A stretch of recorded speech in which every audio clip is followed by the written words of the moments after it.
हम सच में कलियुग के अंतिम चरण में हैं? पुराणों की 3 चौंकाने वाली भविष्यवाणियां। नमस्कार मित्रों, क्या आपको भी कभी ऐसा लगता है कि समय बहुत तेज भाग रहा है, रिश्ते कमजोर हो रहे हैं और मन के भीतर एक अजीब सा डर बैठ गया है? क्या यह सिर्फ संयोग है या फिर यह वही समय है जिसकी भविष्यवाणी हमारे ऋषियों ने हजारों साल पहले कर दी थी? आज धर्मादर्पण में हम बात करेंगे पुराणों की उन 3 भविष्यवाणियों की जो आज के समय में 100% सच साबित होती दिख रही हैं। समय रेखा नहीं, यह चक्र है। हम पश्चिमी सोच में समय को सीधी रेखा मानते हैं। जन्म, जवानी, बुढ़ापा, मृत्यु। लेकिन भारतीय दर्शन कहता है समय सीधी रेखा नहीं, एक चक्र है। 4 युग, सतयुग, त्रेता, द्वापर और कलियुग। धर्म को एक बैल के रूप में बताया गया है जिसके 4 पैर हैं: सत्य, तप, पवित्रता और दया। सतयुग में चारों पैर मजबूत थे और आज कलियुग में धर्म केवल एक पैर पर टिका है।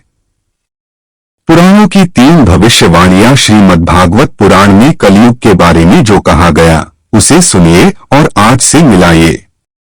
भविष्यवाणी 1, धन ही इज्जत बनेगा। श्लोक कहता है, कलियुग में मनुष्य की पहचान उसके गुण से नहीं, उसके धन से होगी। आज देखिए, ईमानदार गरीब की कोई कीमत नहीं और बेईमान अमीर समाज का सितारा बन जाता है। भविष्यवाणी 2, सुंदरता केवल बाहरी दिखावे तक शास्त्र कहते हैं। सुंदरता आत्मा में नहीं, बालों, कपड़ों और मेकअप में खोजी जाएगी। आज सोशल मीडिया पर चेहरा सब कुछ है और चरित्र किसी को दिखाई ही नहीं देता। भविष्यवाणी 3, विवाह संस्कार नहीं, समझौता बनेगा। पुराण कहते हैं विवाह अब धर्म नहीं, सिर्फ आकर्षण और सुविधा का सौदा बनेगा।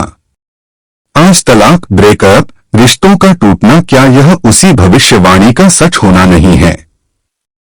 तो फिर हम कलियुग के किस चरण में हैं? परंपरागत गणना के अनुसार कलियुग शुरू हुआ था 3102 ईसा पूर्व, भगवान कृष्ण के महाप्रयाण के बाद। आज कलियुग के केवल 5100 वर्ष ही बीते हैं। अभी 4 लाख से ज्यादा वर्ष बाकी हैं। यानी हम कलियुग के अंत में नहीं बल्कि उसके शुरुआती दौर में हैं। डरावनी बात यह है कि शुरुआत में ही हाल इतना बिगड़ चुका है। क्या कल के अवतार आएंगे? पुराण कहते हैं कलियुग के अंत में भगवान कल्कि आएंगे, सफेद घोड़े पर, तलवार लेकर। लेकिन विद्वान कहते हैं यह प्रतीक है। घोड़ा गति, तलवार ज्ञान। अर्थात जब अज्ञान चरम पर होगा तब किसी महामानव या सामूहिक चेतना का जागरण होगा जो इस अधर्म को समाप्त करेगा। कलियुग का सबसे बड़ा रहस्य, महान डिस्काउंट। अब सबसे सुंदर बात सुनिए। व्यास जी कहते हैं कलियुग सबसे भाग्यशाली युग है। क्यों? क्योंकि जो फल सतयुग में हजारों साल की तपस्या से मिलता था, जो त्रेता में यज्ञ से मिलता था, जो द्वापर में कठिन पूजा से मिलता था, वह कलियुग में सिर्फ ईश्वर के नाम और निस्वार्थ सेवा से मिल जाता है। तुलसीदास जी कहते हैं कलियुग केवल नाम आधारा। आज अगर आप किसी भूखे को खाना दे दें, माता पिता की सेवा कर दें, 2 मिनट भगवान को याद कर लें, तो मान लीजिए आपने अपना सतयुग खुद बना लिया। मित्रों, हम बाहर के कलियुग को शायद न बदल पाएं, लेकिन अपने भीतर का सतयुग हम जरूर बचा सकते हैं।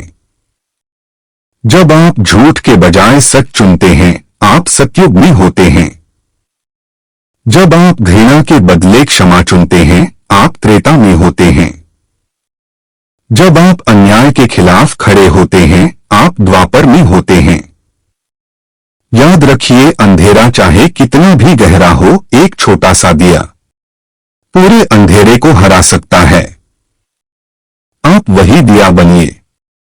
मित्रों, कलयुग कोई बाहर की जगह नहीं है। कलयुग हमारे मन के भीतर पैदा होता है। आज हमारे पास चंद्रमा पर जाने की तकनीक तो है, पर पड़ोसी के घर जाकर हाल पूछने का समय नहीं। हमारे पास 5000 फेसबुक फ्रेंड्स हैं, पर विडंबना देखिए, अंत समय में कंधे देने के लिए 4 लोग मिलना भी मुश्किल हो गया है। यही कलयुग का चरम सत्य है, भीड़ में भयानक अकेलापन। मित्रों, अगर यह वीडियो आपके मन को थोड़ा भी छू पाया हो, अगर इन बातों ने आपको अपने भीतर झांकने पर मजबूर किया हो, तो कृपया इस दीपक को बुझने मत दीजिए। धर्मादर्पण को सब्सक्राइब करके आप केवल एक चैनल को नहीं, बल्कि उस विचार को आगे बढ़ा रहे हैं जो इस अंधेरे समय में धर्म, दया और सत्य की बात करता है। आपका एक सब्सक्राइब शायद किसी और के जीवन में रोशनी की वजह बन जाए। इसलिए आज ही धर्मादर्पण परिवार से जुड़िए। धन्यवाद। जय श्री राम।